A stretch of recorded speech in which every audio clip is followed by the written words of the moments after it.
Esto es Filosofía de Bolsillo, el podcast para aprender filosofía en cualquier lugar. Presentado por Diego Chivilotti.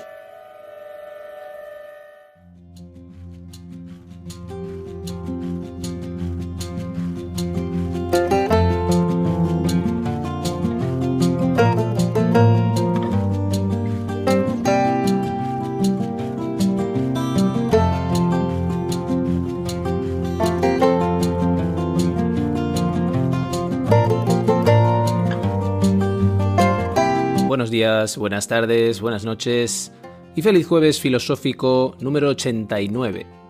Un episodio dedicado a Claudio que nos respalda y nos acompaña desde el inicio de esta ya tercera temporada. Muchas gracias, Claudio. Esta dedicatoria, entre otras cosas, es a cambio de tu apoyo y de tu confianza a lo largo de estos meses. En los últimos días se ha estado hablando, entre otros lugares, en el Telegram de Filosofía de Bolsillo, acerca de la distinción entre ciencias y humanidades, esa problemática cuestión sobre la especialización.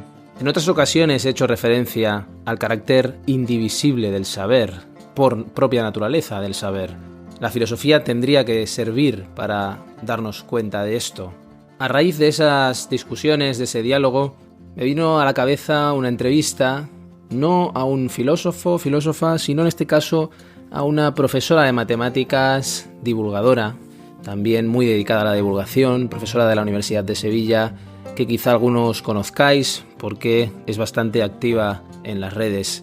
Es Clara Grima, que en una entrevista en enero de este año explicaba que los grandes problemas con los que se encuentra en la universidad, en los estudiantes, no es tanto de habilidad matemática, de comprensión de la matemática, sino de la incapacidad para comprender textos, para comprender conceptos. Comprensión lectora, al fin y al cabo.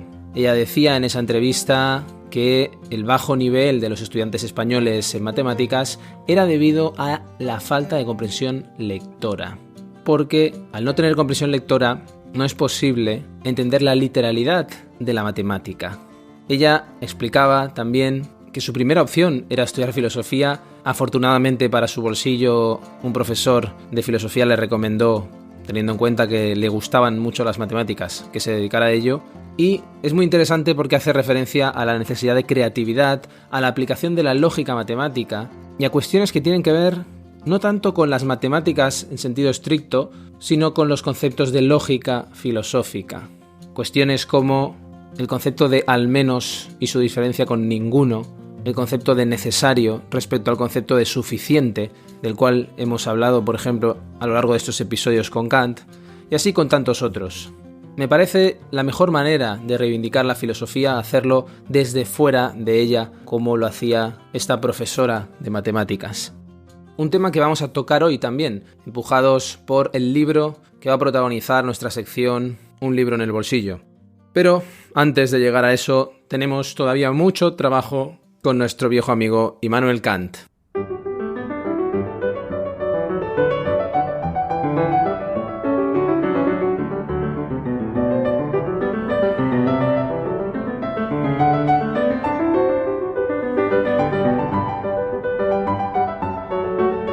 En el episodio anterior hablamos mucho de la guerra y de la paz. Hablamos de filosofía política.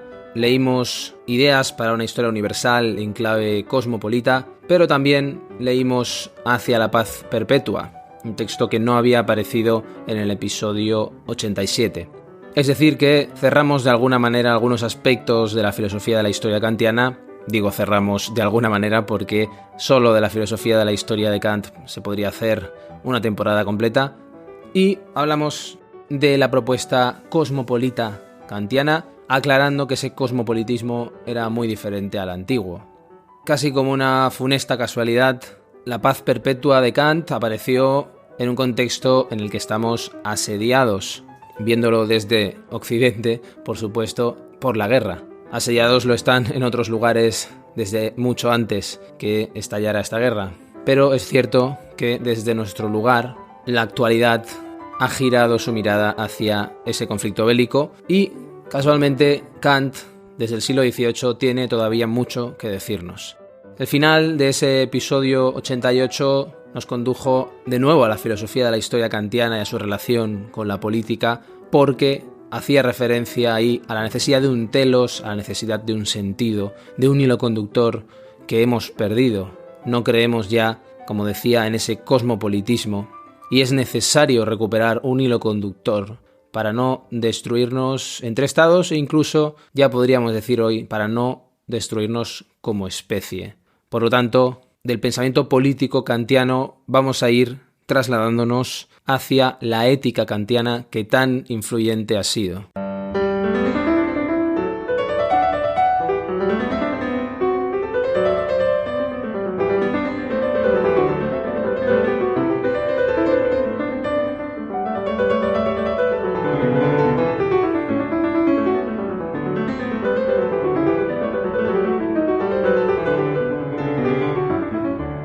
Hemos visto algo de la filosofía de la historia y de la filosofía política de Kant, y a partir de ese intento de moralizar la política, de restablecer esa herida que describía cuando hablaba de Maquiavelo, de la separación ética y política, es interesante echar un vistazo a su ética. Ojo, porque la figura que reivindica es la del político moral, es decir, alguien que haciendo política no abandona la moral, y no del moralista político, que es aquel que se crea a su medida un vestido, una moral adecuada a sus necesidades, que le puede abandonar en determinado momento, como vemos una y otra vez.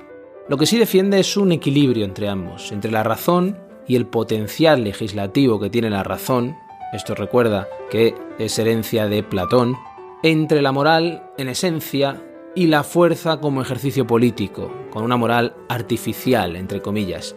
¿Qué sería ese moralismo político con una moral que se puede suspender en determinado momento? Por ejemplo, volvemos a los ejemplos que nos atañen relacionándolo con la actualidad, el concepto de guerra justa, que está apareciendo ya de nuevo, donde la guerra suspende la moral. Si te interesa el tema, te puedo recomendar, por ejemplo, el libro de un clásico ya del pensamiento político contemporáneo, Michael Walzer, y en concreto su título Guerras justas e injustas. Recogiendo todo lo que se ha dicho desde el inicio ya de nuestro viaje por Kant, es interesante pensar la ética kantiana a partir de la distinción entre razón teórica y razón práctica, para entender el lugar que tiene la ética en su sistema, porque, como ya he explicado, el pensamiento de Kant es sistemático. Esto significa que nada es gratuito, que todo está en relación coherente con el todo, o al menos eso es lo que siempre se intenta. La razón teórica, la razón pura, es aquella que hace análisis de los hechos naturales, aquella que formula juicios, y su terreno sería el de la necesidad. Ese es su ámbito, el de la necesidad. La razón práctica lo que hace es analizar hechos materiales y formular imperativos, y su ámbito es, al contrario que en la razón pura, el de la libertad. Todavía necesitamos otra distinción para poder adentrarnos en la ética kantiana y comprenderla bien, y es aquella que distingue entre dos tipos de éticas. Por un lado, las éticas materiales, y por el otro las éticas formales. ¿Qué tipo de ética es una ética material? Pues una ética material sería una ética de contenidos, una ética que nos dice en cada momento cómo debemos actuar. Es un manual, es el manual que recibimos de IKEA para montar un mueble, pero en este caso para conducirnos por la vida. Además es una ética empírica. Los contenidos surgen de la experiencia y es hipotética. Esto quiere decir que no habla de principios absolutos, sino siempre condicionales. Por último, es también una ética heterónoma. Eso quiere decir, al contrario de autónoma. Los preceptos, lo que debemos hacer o no hacer, dependen de elementos externos a la razón. Son impuestos. La ética formal, y esta nos interesa más incluso ahora porque la ética kantiana es una ética formal, es exactamente lo contrario de esto. Es una ética vacía de contenido concreto, en primer lugar. Lo que sí tiene son principios universales. Es una ética también de fines en sí mismos, autodefinidos por la razón. Y también una ética a priori, no empírica, una ética independiente de la experiencia. Recuerda que esto significa que no necesitamos ir a la experiencia para formular sus principios. Y también, y aquí llega un momento importante, ya no solo en la ética kantiana, sino en todo lo que hemos explicado de Kant, es una ética categórica. Esta es una palabra clave en la ética kantiana, que quiere decir que no está condicionada por ninguna circunstancia. Sus juicios son de validez absoluta siempre y en cualquier circunstancia. Para terminar, si la ética material era heterónoma, esta es autónoma. Es la propia razón la que legisla y la que establece el control de los principios que son siempre imperativos.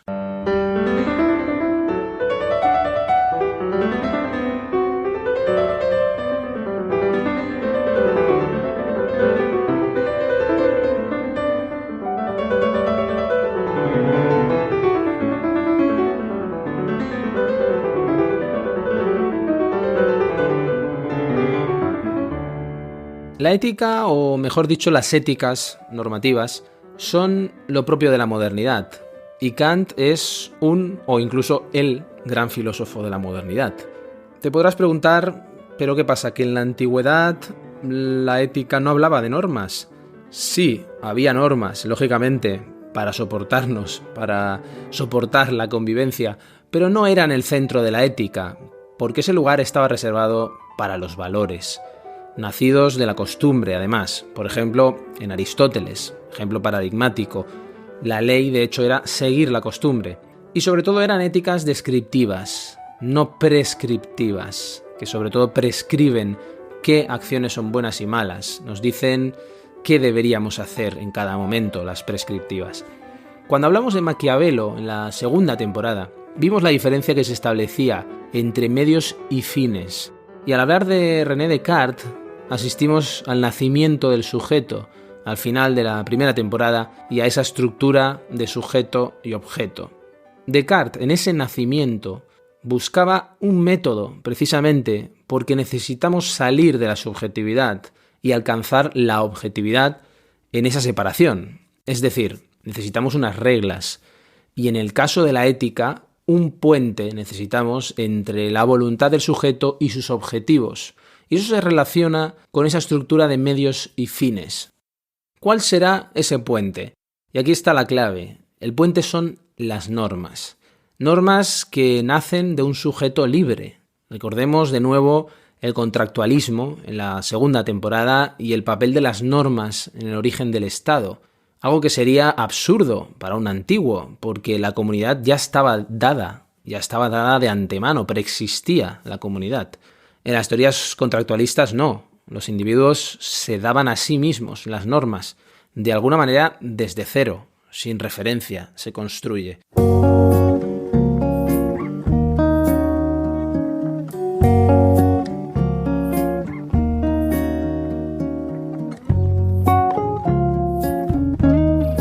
Un libro en el bolsillo.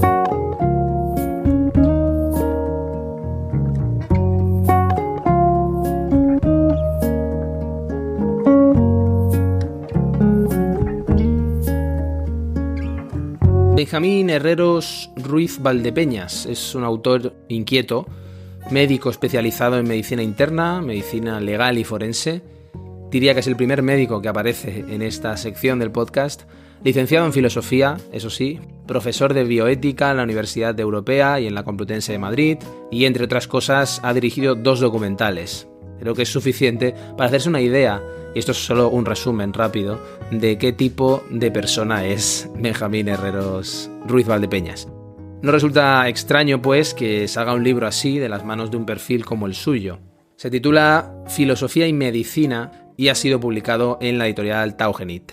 Un ensayo que apuesta por un enriquecimiento fruto del diálogo entre filosofía y medicina, partiendo de la premisa de que la división entre ciencias y humanidades, como decía al principio, es artificial y además equivocada, y que ese diálogo en especial lo pone de manifiesto. Por mencionar algunos nombres que sirven de respaldo para la filosofía de la ciencia que está como telón de fondo o que fundamenta este texto, podríamos citar a Jesús Mosterín, Javier Sádava o Mario Bunge, gran filósofo que murió, si no me equivoco, hace unos 3 años. Estos 3 tienen mucha presencia, manteniendo, eso sí, la voz de cada uno, que no coincide siempre entre ellos, por supuesto. Tras la introducción en la que aborda precisamente esa cuestión a la luz de las dos culturas, una conferencia titulada así de Charles Percy Snow en 1959, el libro se estructura en 3 partes. En la primera, titulada Una historia de amor, se analiza la relación histórica que ha existido entre filosofía y medicina, como una historia de amor y desamor también a veces, y se ofrece una pequeña bibliografía como propuesta de ampliación que se irá repitiendo en todos los apartados del ensayo. Por lo tanto, tiene una voluntad muy didáctica este texto para cualquiera que esté interesado en la cuestión. En la segunda parte, Medicina para filósofos, reivindica aplicaciones de la medicina para la filosofía como base científica, para construir una ética, para modelar el concepto de persona, para comprender mejor la dialéctica cuerpo-alma, o para conocer mejor nuestras decisiones a partir de la neuroética.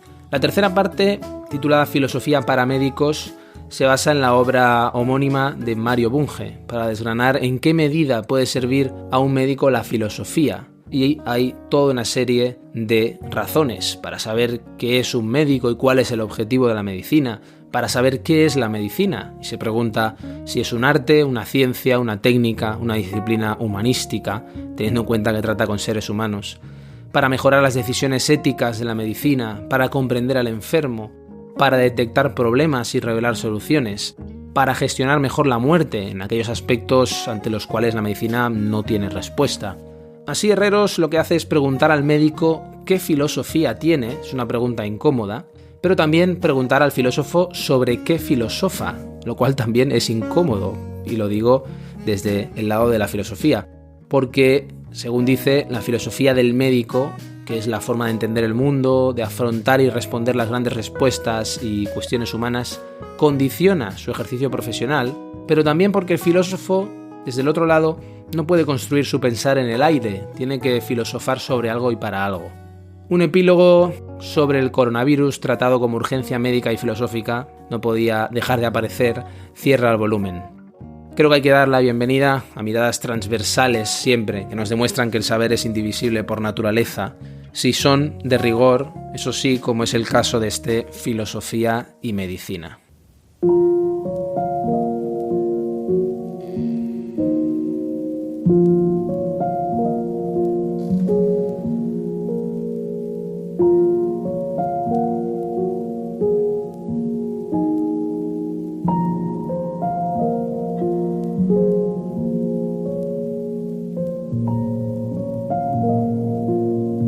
Medicina y filosofía representan 2 mundos, el de las ciencias y el de las humanidades, muchas veces separados.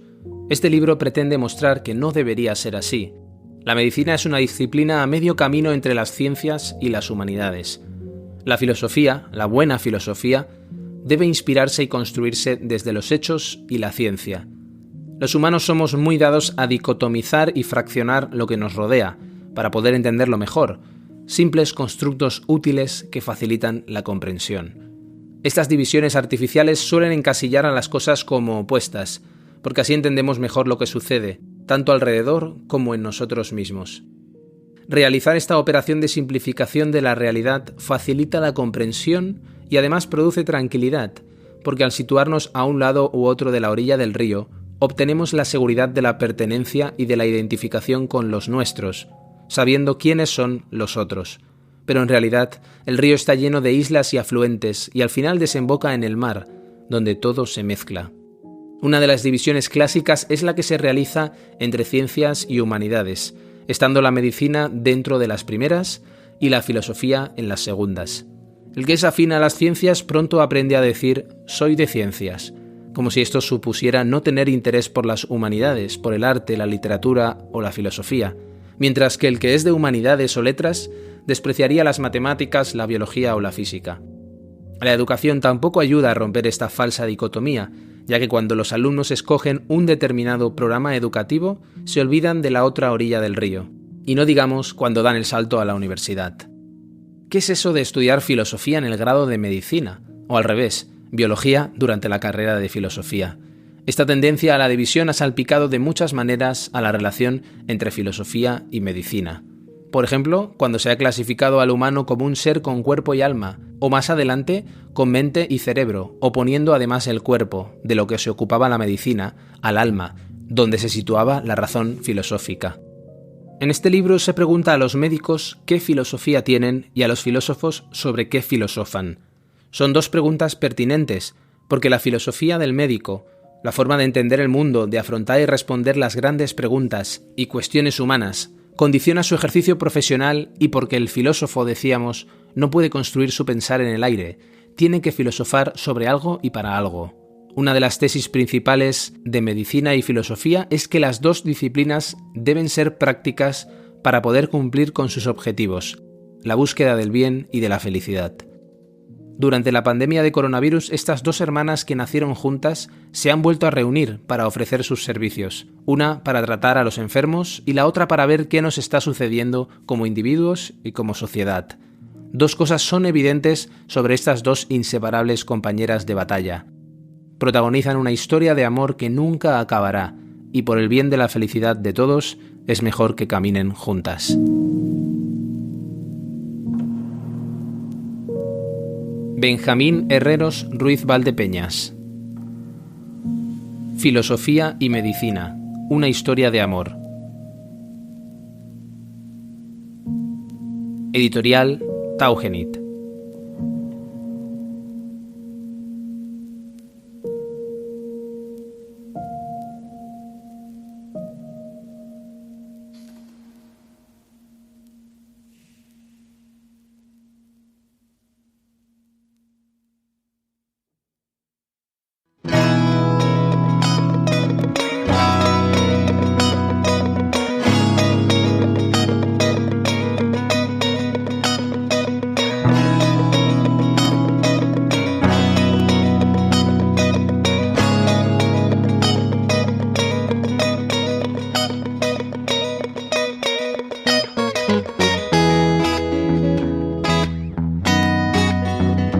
Filosofía de Bolsillo existe gracias a ti.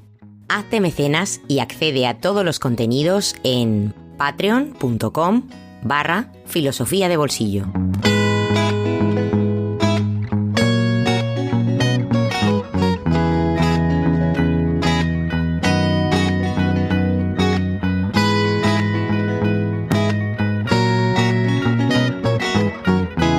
Y así terminamos este episodio 89, dedicados a combatir la absurda separación entre especialidades y entre áreas, y especialmente entre ciencias y humanidades.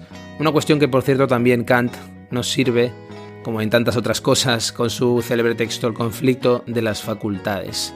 Un episodio dedicado también a uno de nuestros mecenas, que nos ayuda a sobrellevar y llevar adelante este proyecto.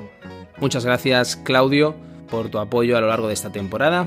Y gracias a todos los que estáis al pie del cañón cada jueves filosófico, a todos los mecenas que nos apoyan en Patreon y a los que participáis en las reuniones de Teams que comenzó a organizar Fernando hace unas semanas.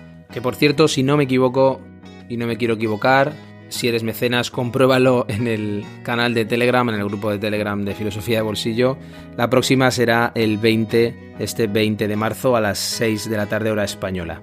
Muchas gracias también a los que hacéis aportaciones maravillosas en el canal de Telegram, con dudas, con cuestiones, con preguntas también a veces y respuestas. Recuerdo muchas, las de Daniel, la de Marina, que además es profesora de filosofía, las aportaciones de Bari, de Henry, de Roberto, en fin, todos los que participáis activamente en este canal. Gracias a todos porque con vuestra actividad estáis enriqueciendo el proyecto mucho más de lo que yo solo podría hacerlo. Esto es un proyecto, por supuesto, de todos y para todos. Como siempre digo, os espero el próximo jueves, como cada jueves, aquí en Filosofía de Bolsillo. Hasta muy pronto.